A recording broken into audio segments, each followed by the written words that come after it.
Oi, gente, tudo bem?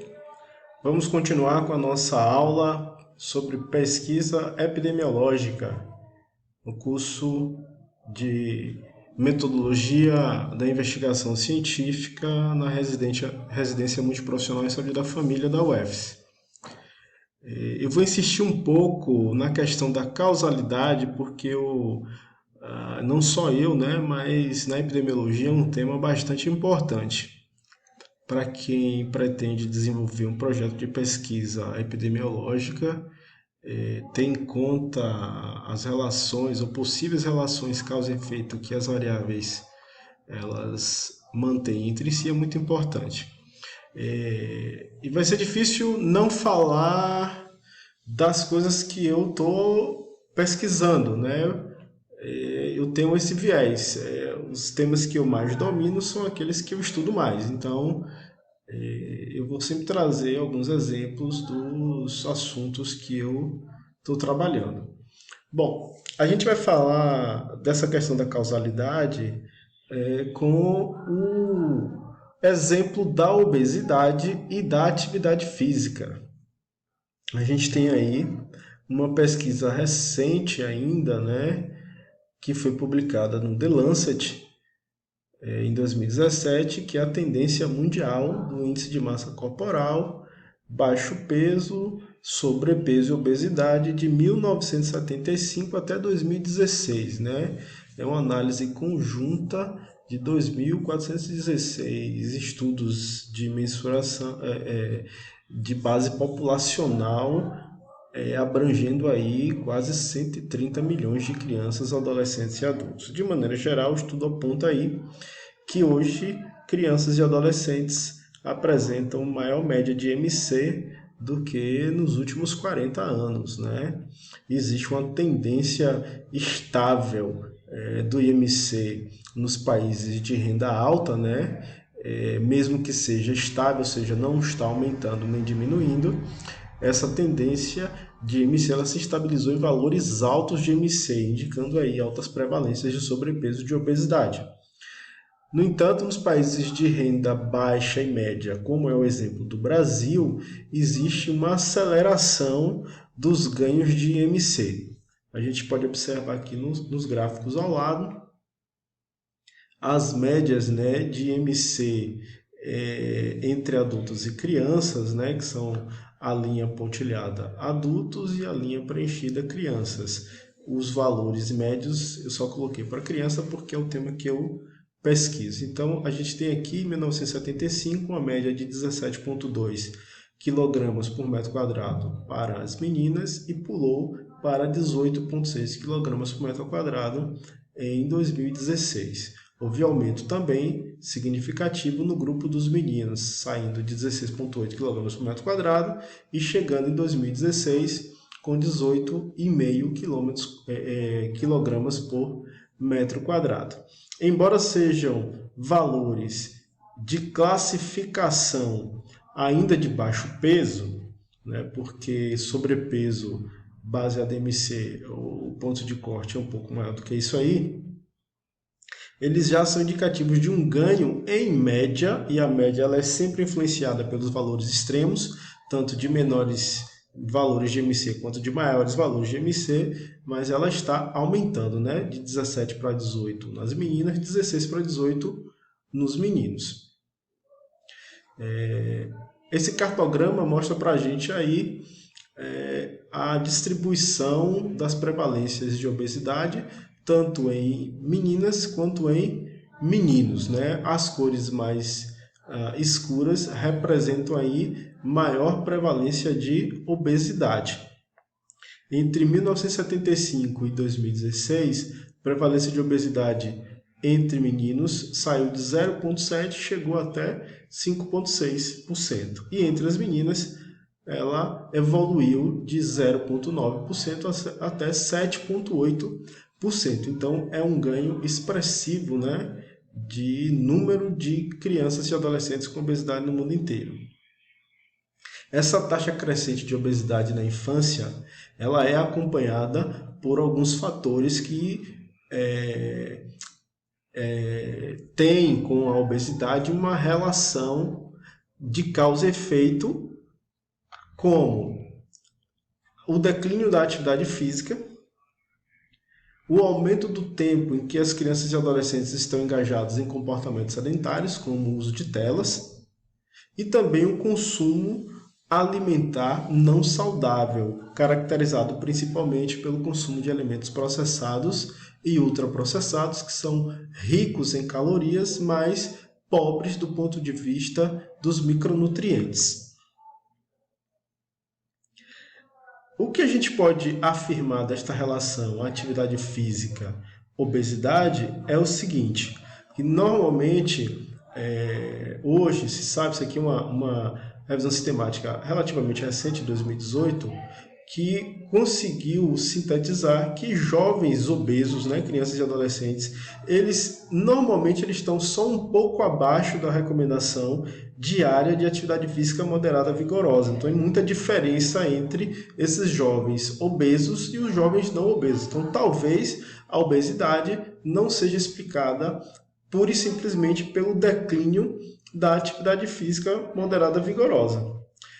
Além disso, esses jovens obesos, eles são só um pouco menos ativos fisicamente e eles tendem a ser apenas ligeiramente mais sedentários do que outros jovens que não são obesos. Mais uma vez, colocando a pulga atrás da nossa orelha com relação a essa relação de causa e efeito entre atividade física, comportamento sedentário e obesidade durante a infância e adolescência. Bom, a noção de que a atividade física ela é um fator crítico para prevenir a obesidade impera e é baseada principalmente em estudos de corte transversal.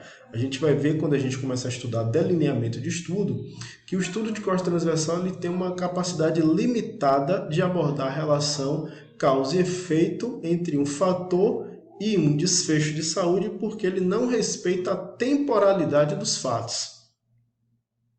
No entanto, quando a gente fala de atividade física e obesidade, muitos estudos longitudinais, incluindo crianças e adolescentes, eles terminam não sendo conclusivos. Por um lado, há estudos longitudinais que dizem que se os jovens participam de equipes de esportes e de programas regulares, né, de atividades físicas, exercícios físicos estruturados como ginásticas, lutas, isso leva a que o MC deles aumente de forma mais lenta ou mesmo que haja redução do valor do MC durante a infância, que é algo que é mais palatável para a gente, né? Porque a informação mais difundida é que se você pratica regularmente atividade física, você controla o IMC. Por outro lado, há estudos longitudinais dizendo exatamente o contrário. Alguns encontraram uma relação bidirecional entre IMC e a prática regular de esportes estruturados e de atividades físicas no tempo de lazer entre crianças e adolescentes. Isso quer dizer o quê? A associação bidirecional é meio que tentar responder aquela pergunta: quem veio antes, o ovo ou a galinha? Então, se por um lado, nesse estudo, a obesidade ela leva à redução da atividade física, a atividade física redução da atividade leva a maior IMC. Né?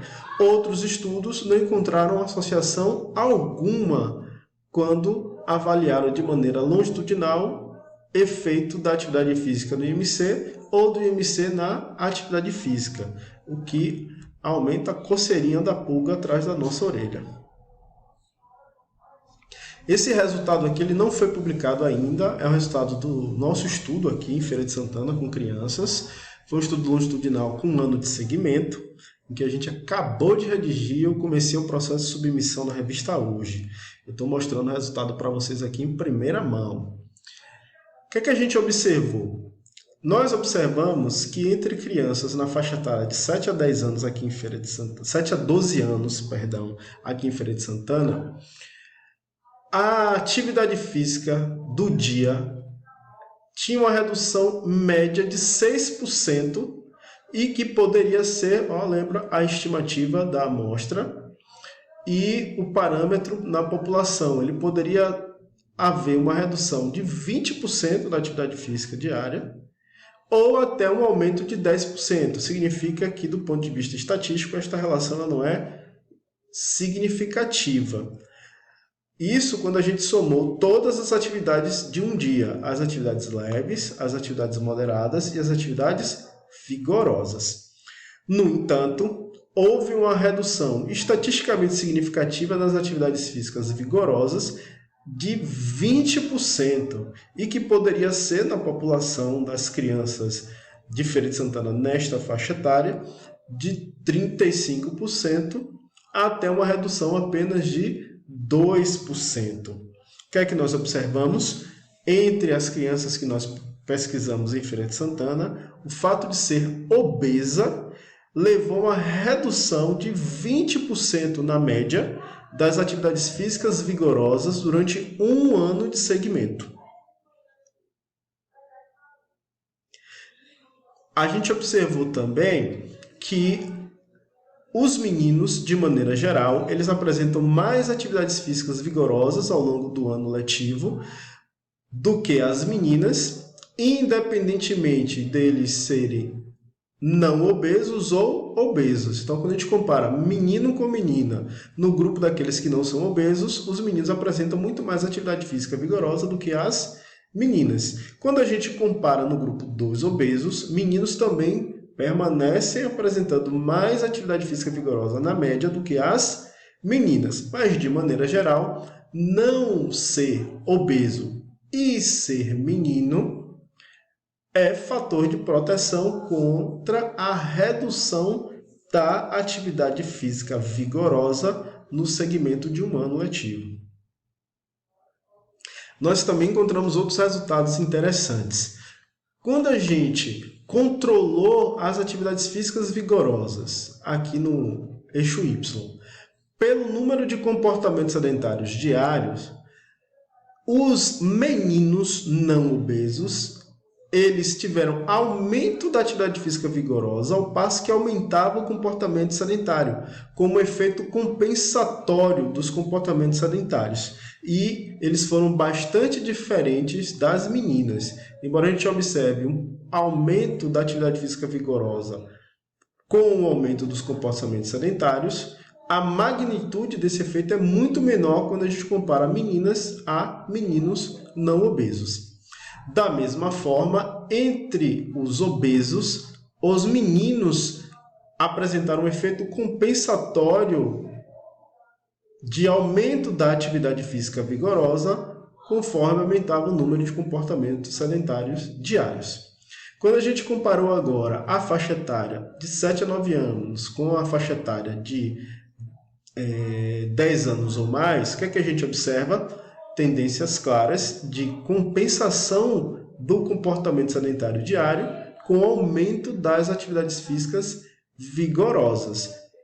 Há também entre os mais velhos, os meninos na faixa etária de 10 a 12 anos, não obesos, só que a magnitude do efeito para os mais jovens é maior. Não teve muita diferença aqui, neste caso. Aqueles que apresentavam menos atividade física vigorosa permaneceram assim. Não tem muita diferença entre mais jovens e mais velhos quando a gente considera aí o grupo dos obesos. Que fatores poderiam estar explicando esta relação e que nós não abordamos nesse estudo? Por exemplo, o consumo de alimentos. Então, da mesma forma que os comportamentos sedentários eles podem influenciar a obesidade de maneira diferente da atividade física. No meio desta relação, atividade física, comportamento sedentário e obesidade, poderia estar o consumo de alimentos. Infelizmente, nós não conseguimos achar um resultado plausível para consumo de alimentos e a gente vai permanecer com essa resposta sem ser dada neste estudo. A gente vai tentar explorar isso com outro banco de dados, com um número um pouco maior de indivíduos e também com um segmento que não é mais de 1 ano, e sim de 3 anos. É isso aí, por hoje é só.